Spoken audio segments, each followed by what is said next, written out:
I reviewed Hornby's last incarnation of the Class 395 a number of years ago, and while it was acceptable visually, I did have a number of issues with it that came down to the traction tyres that it came with. In this video, I'm going to remove those traction tyres to see if I can resolve any or all of those original issues that I had. It's time to take a closer look.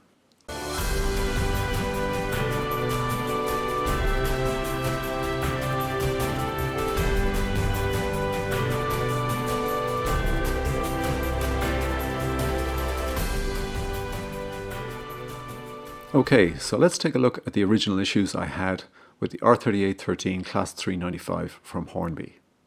First of these was the dirty track after running. This is in common with any locomotives that have traction tyres, some being worse of course than others. It was noticeable with this 395 that you would see residue on the track after a running session, so this is definitely something I want to get rid of. Another issue I had was the slow DCC command response.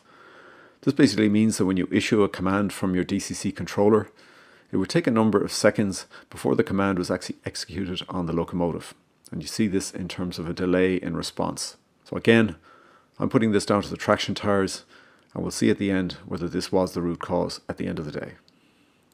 Third item on this list is the poor stop-start performance. And again, I've seen this on other locomotives like this that do have traction tyres, that those tyres can impact the actual running performance in a number of ways. This is one of them. Another one of the classic issues you would see is the performance over points, particularly pico points, which can be problematic due to the added width on traction tyres.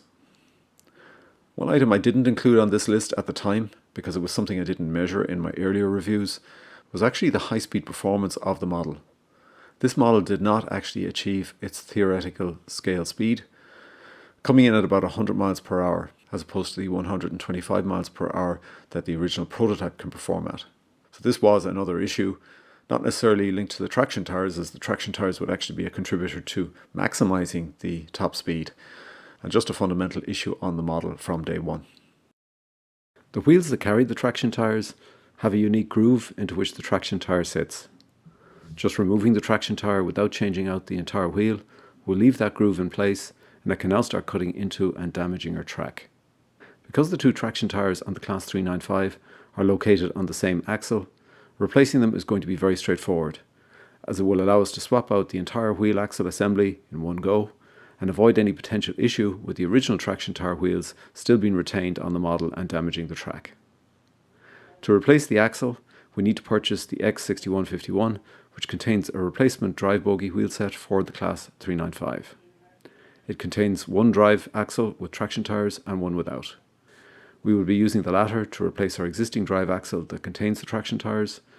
It's a very easy one-to-one swap. To replace the axle containing the traction tyres, we need to remove the keeper plate that sits underneath the power bogie on the Class 395 locomotive. There are two screws which are easily removed, and then you need to unclip one of the small plastic clips that are holding the keeper plate in place. You'll probably need a small flathead screwdriver to do this, and then ease up the plate without damaging the plastic in any way. With the keeper plate removed, the two axles are now exposed and can be easily removed. We're going to remove the axle containing the two traction tyres on the left hand side. We've now added in our replacement axle, which does not contain traction tyres, and we've reinstalled the keeper plate on top and put back in the screws. At this stage there's nothing else to do but to put this back onto the track and start testing it. Okay, so let's get into our running session. So we're kicking off here with a 4-car set, and that's a very smooth start, which is good. The same results actually you'll get with the 6-car set. I actually found absolutely no difference between the two. I did think it might struggle a little bit more on 6 cars, but it didn't. And here we're running along very smoothly. We went very smoothly over our Pico Express points earlier there. And you do have the motor noise, which is a characteristic of this model, but the running performance is actually very smooth. And I would say much smoother than with the traction tyres. I'm going to speed it up now and see how fast this can go, and if there's any difference in terms of the top speed that can be attained with the traction tyres removed. And again, as I said, the performance with the 6-car set is absolutely identical. I really didn't get any differences in, with the 6-car set. So we're getting right up to the top speed at this point in time. And as I mentioned, this top speed is not up to the level of the prototype. It is coming out at about 100 miles per hour scale speed. It should be closer to 125. And we're just slowing down again now. And we're going to see how she performs as we come to a halt here. I'm just going to run her through the station a little bit and then bring her to a stop. And that is actually pretty smooth. Okay, so I think we've had some very good results from the running session, so let's get into our summary. So here we want to look at the before and after with the traction tyres either installed or removed. In both cases, we had CV5 set at a maximum and CV6 set at 160, which is kind of a high number, but I found I had to kind of tune it to that sort of number to optimize the control range from a DCC perspective.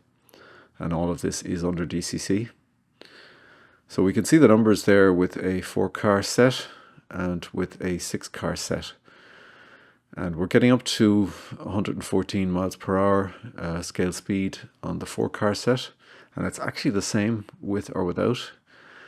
And with the 6-car set, it's pretty well the same as well. And that plus or minus 1 there is beyond the range of tolerance. So effectively, these results are actually the same. And we're seeing a slight reduction in top speed associated with the 6-car set.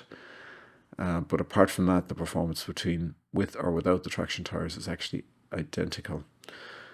So I don't have any inclines on the layout, so I haven't been able to do any measurements there, but I do believe that that's where you would potentially run into trouble.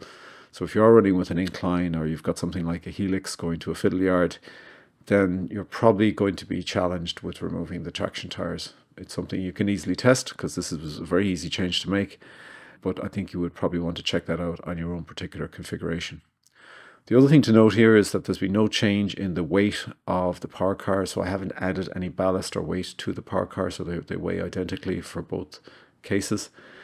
And at this point, given these results, I don't feel any need to add any weight to the power car, which is great because it really means the upgrade here is very, very simple. It's simply swapping out the axle that has the traction tyres for a replacement. And the total cost of that is £2 if you can purchase the replacement wheel set from Hornby or from a reputable supplier. You'll get it for that sort of price. If you get it online, you're probably going to get scalped and have to pay £10 or more for it. But that's the challenges of actually getting these particular parts, because they can be difficult. Sometimes they are sold out quite a bit. So let's get to a final summary, I guess. And this is the case for and against the traction tyres. And so with those installed, you do have the potential to negotiate low-level inclines, potentially faster acceleration. Now, I didn't measure this, and to be honest, I couldn't perceive any real difference, or it certainly didn't make a difference to me in terms of the running of the cars. So I don't know if that's really significant. The downside of having the traction tyres is the residue on the track, the DCC command responsiveness, and the poor startup performances, and just the overall poor running that you notice. And as I did mention, this can be issues over Pico Express points as well. With them removed, we've seen no residue on the track, of course, because you're running with clean wheels. The DCC command response is what you'd expect it to be now. I didn't notice any latency, so that issue was definitely caused by the traction tyres. And I've seen it on other locomotives as well. It does impact the DCC command responsiveness. Overall running performance was greatly improved, and the stop-start performance was definitely improved as well. And overall, I'm very pleased with the running of this model now. Apart from the engine noise, which is a day one issue, and the fact that you can't achieve the prototypical scale speed, but I can live with both of those things, to be honest. It's just the overall running performance of the model now is greatly enhanced. I don't have to deal with any overhead of additional track cleaning due to the traction tyres. The one caveat there is the whole issue with regard to inclines. If you have inclines, then this may not be an option for you. Otherwise, I would highly recommend get yourself the alternative wheel set. If you don't have any inclines, do the modification. And this has to be the cheapest and best value upgrade I've done on any model this year. For £2, it's turned my Class 395 from Hornby into something I can now enjoy running on the track, without the fear of having to go and do any cleanup of the track afterwards. And it also runs an awful lot better than it did originally. So what's there not to like about doing this particular change? You could ask the question, why were traction tyres installed in the first place? I guess that's to cater for all use cases, which would include inclines. But for the vast majority of us, we don't have inclines, and traction tyres are just a nuisance. And in this particular set, they have no impact at all in terms of the top speed. So I hope this was of use to you, and if you do have one of these sets, I'd highly recommend you make this change. It's a life changer, to be honest, in terms of this particular set. And it's another set in my collection that does not have traction tyres now, and I can happily run it and not be worried about the hygiene impact on my track. The last set I'm going to do this on is my Pendolino, and that's for a future video. So we'll see you on that one in a couple of months. So my next video is going to be the Class 70 from Bachmann. It has eventually arrived. I have it in my hands, and I'll be reviewing that over the next couple of days. Okay, so I look forward to seeing you on that. Hope you enjoyed today's video. Please hit a like if you did. I'll hopefully see you on the next one. And in the meantime, take care and happy modeling.